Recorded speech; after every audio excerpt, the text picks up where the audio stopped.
Boy, these holidays just tear me up. Man, wow. I just can't get over them anymore.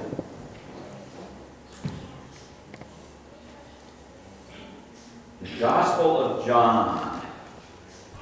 Well, we spent the last couple of weeks looking at John the Baptist and looking at Jesus calling his first disciples, and today we're going to look at the first miracle that John records. Now, John records about 7 miracles, and he does them all right in the very first part of his gospel. I think by the time you get to chapter 11, he's already recorded all 7 of them that he talks about. As a matter of fact, I'm going to wrote them down just so you know what they were. This morning we're going to talk about the changing of water into wine. Why is that important? We're going to find out. Then he's got down as a miracle on the cleaning, the temple cleaning. I never thought about that as being a miracle. He's got healing the royal official's son, healing of the lame man, feeding the multitude, healing of the blind man, and raising Lazarus. And then that's it. Those are the 7 that he records. Of course, later in his book, he says that there were so many others that he just didn't have time to write them down. You know, they would just fill multitudes of books.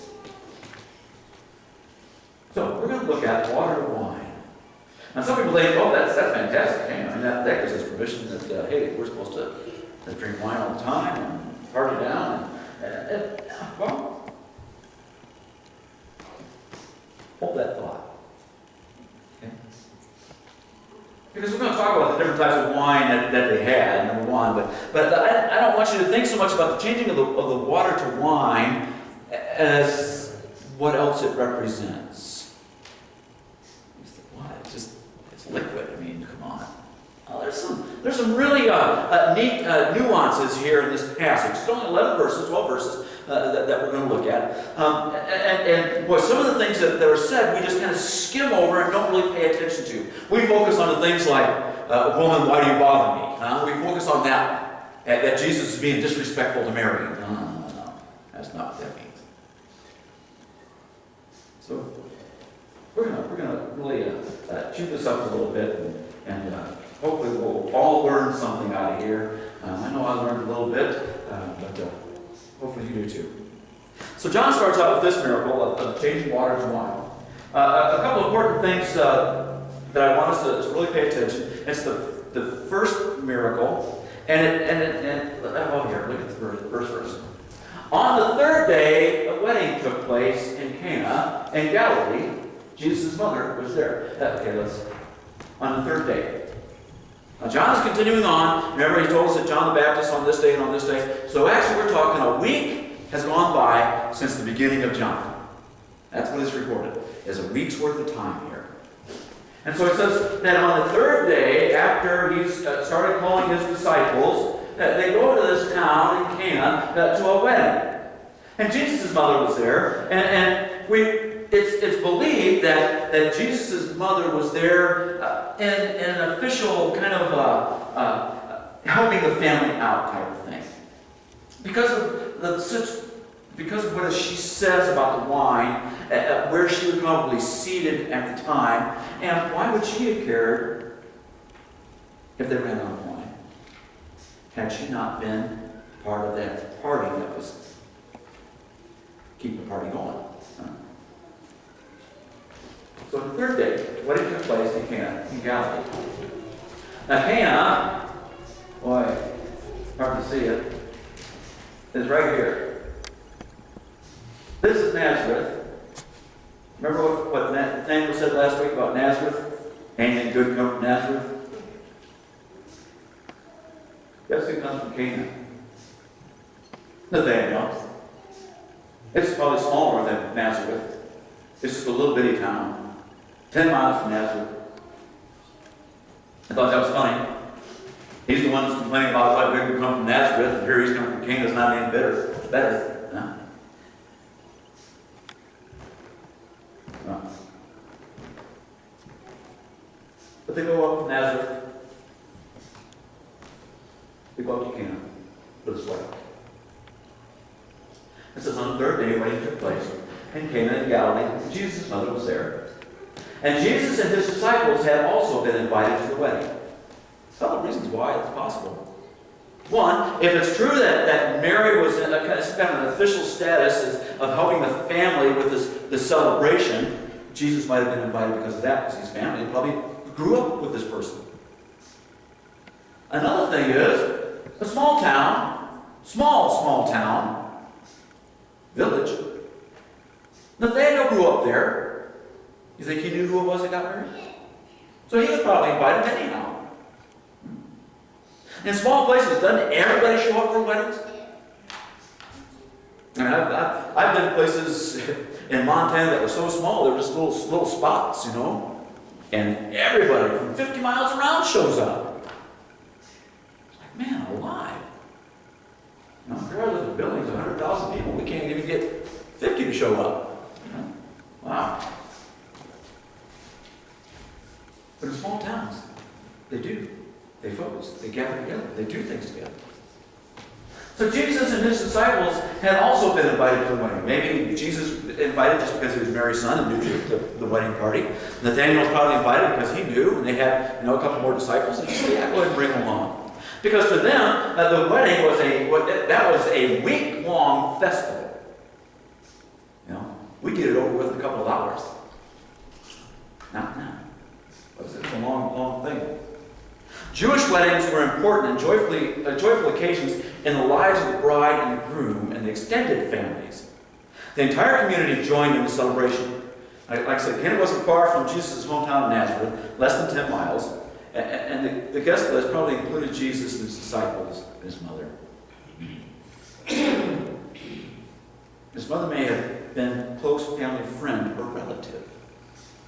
That's why she was part of that, keeping the party going. And might explain why Jesus' mother felt a responsibility to help and host when they ran out of wine.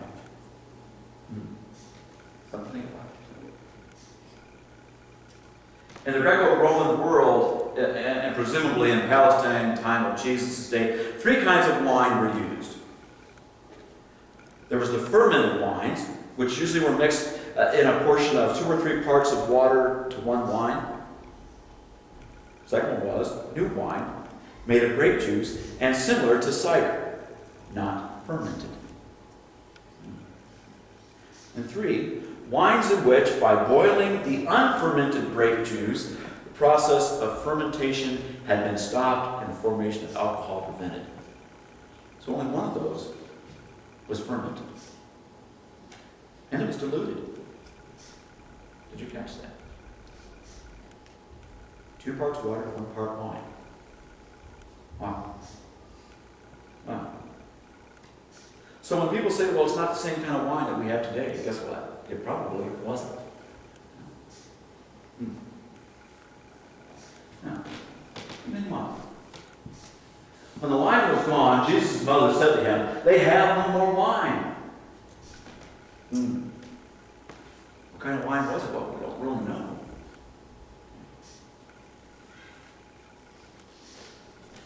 Woman, why do you involve me? Jesus replied, my hour has not yet come. We focus on that. They have for years. Woman, why do you bother me? Huh? That's kind of the way that's probably not what he said.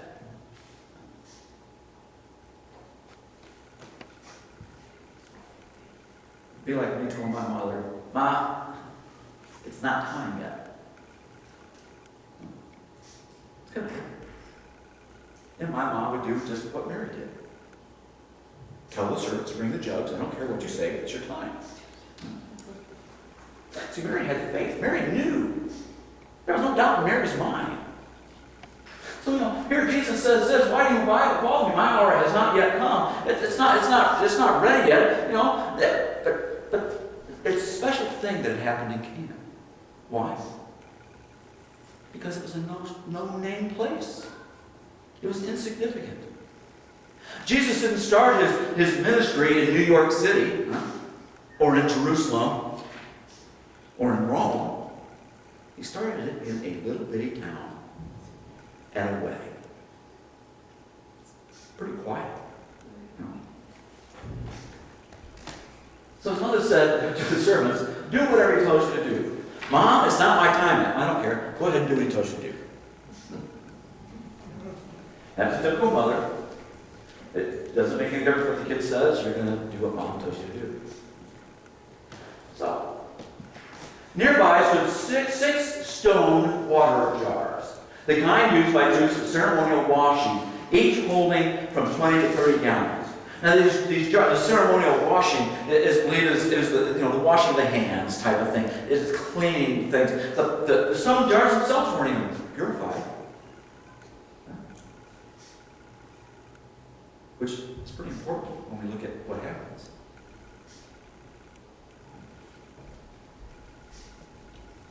The running out of wine itself is important. Because what did I say? The ceremony lasts a week. So it's not really sure. There's two debates on whether this family was very poor off, or whether they just had so many people show up that they just didn't have a clue. Or was it that they just didn't plan right? Whatever the case, they ran out of wine. And so these 6 pots are standing there that are used for the cleansing, the washing of the hands, the cleansing of utensils. It's a sink. That's what it is. Okay?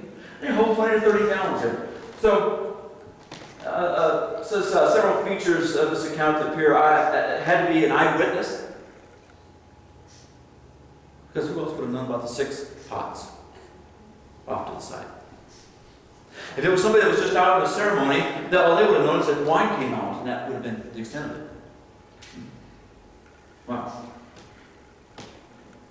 So this jar just stood there. This means that it's probably in the dining room itself, more likely kind of like in the passage or the courtyard where a well would be, so they could just fill the pots up. Interesting. The other interesting thing is how many pots? 6. What is 6 in that culture? Unperfect. Mm-hmm. Wow. Had it been 7 pots, that was a perfect number. 7 was a perfect number. 6 is imperfect. Are we stretching and trying to make something out of nothing here? I don't think so. Because look what happens. Look what happens. So 6, holding from 20 to 30 gallons. And Jesus said to the servants, fill the jars with water, so they filled them to the brim. To the brim. If I was a good magician, I could stand here and perform the same trick, right? I could change water into something red, but usually I have to add something to it.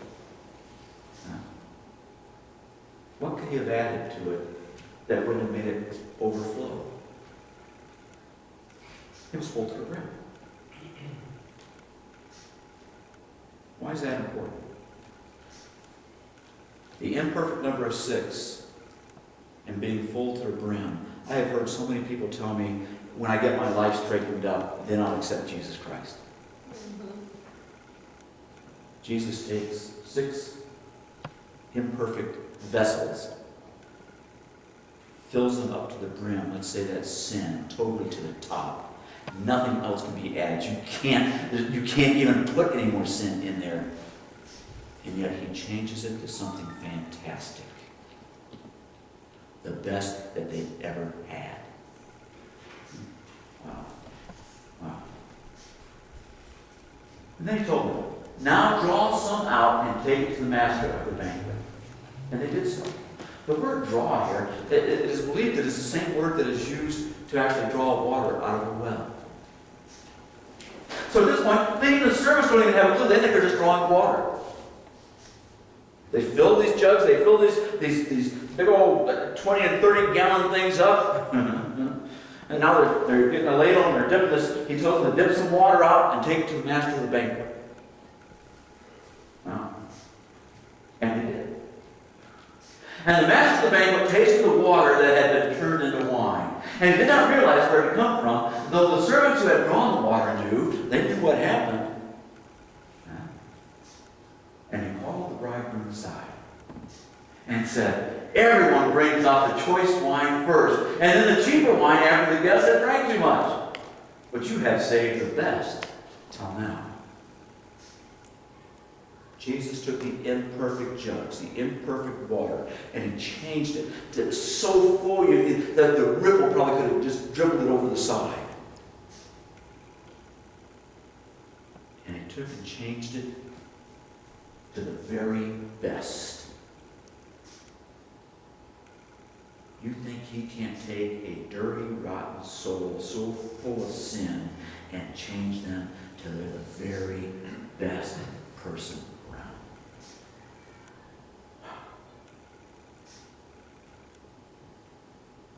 It amazes me.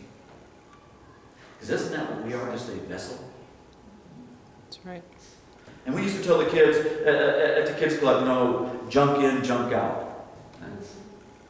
Bad stuff in, bad stuff out. And if we're constantly putting bad stuff in, we're going to get so full to the top, nothing else will fit. I mean, you're so sinful. But Jesus Christ can say, you are made whole. And you are white as snow. I cast your sins into the sea of forgiveness. Wow. Wow. What Jesus did here in Cana of Galilee was the first of the signs through which he revealed his glory, and his disciples believed in him.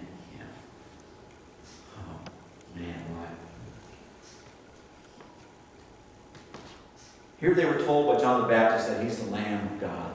And a couple of them follow, and then he tells Nathanael, yeah, I saw you under the tree before you were even told, okay, I'm going to follow you. And what's Nathanael say? You are the Son of God, or you are God. And so these guys they're just starting to comprehend what they've got here. And they go to this wedding, and yep, they're sitting at the banquet table with the rest of the guys. Because the gals, of course, are sitting over here. And they're sitting with the guys, and Mary's mom comes in and says, kind of nudges Jesus, hey, there's no more wine. He says, Ma, servants, do what he tells you to do. He says, get those 6 jugs that are sitting over there, and go ahead and fill them up with water out of the well, to the overflowing, and right up to the brim. And he says, now I want you to just go ahead and take a dip out of those and take it to the banquet master. He didn't even touch it, doesn't say he touched it, doesn't say he prayed over it, it doesn't say a thing.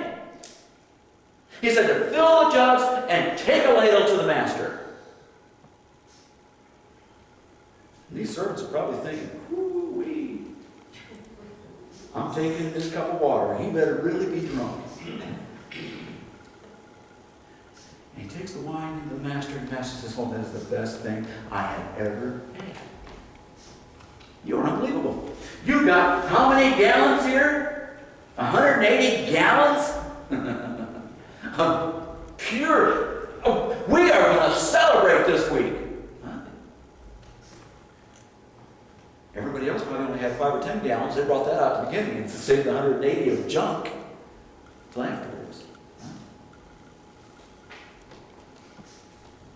His disciples saw this, and they started thinking, oh, this is pretty special. Huh? Something special is happening here. After this, they went down to Capernaum with his mother and brothers and his disciples. There they stayed for a few days. Now, Capernaum's just north of the Sea of Galilee. And so they didn't go very far, but that's where we'll start off next week. It's here at verse 12. The whole point of this, Capernaum way up there at the top. There's that right. But the whole point, that's that. Hey, once you get in that loop, there's nothing you can do. Jesus can take anything and make it perfect. That's right.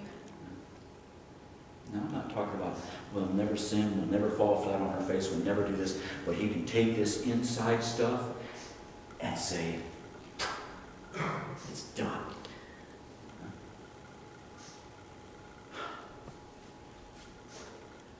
I love that illustration, just that picture. I can see it happening at that wedding. Can't you? reminds me of how God spoke everything into existence. The servants just got the water out, and Jesus says, go ahead and take it to them. Didn't touch. Didn't even say, I change you into wine. No. Just said, go ahead and take it. I can picture the look on the disciples' faces as they see the master of the banquet taking their first sip, and his eyes get big. Huh?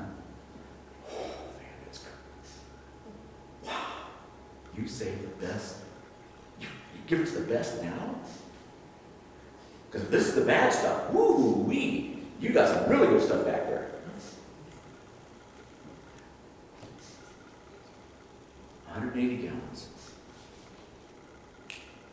Like that. And he can take a poor lost sinner and change him like that. And they what? They become a child of the King. Wow. I don't know about you, but I think it's a really cool story. And the more I looked at it today, the cooler it got. I've always just kind of breezed over that. Okay, change the water into wine, no big deal. No, it's just one of those things he had to get out of the way before he could really start his ministry. Oh, there's a lot in there. Sometimes we have to just take it, peel it apart a little bit. Awesome stuff. Awesome stuff. So the next time somebody tells you, well, yeah, Jesus turned water into wine, you say, well, yeah, he did, but did you pay attention to everything else that's going on there? Oh, what? They just turned water into wine. It's a free-for-all. Wine it's okay. Well, look at everything else that happened. Impure pot that washed impure hands and impure utensils, making the best wine.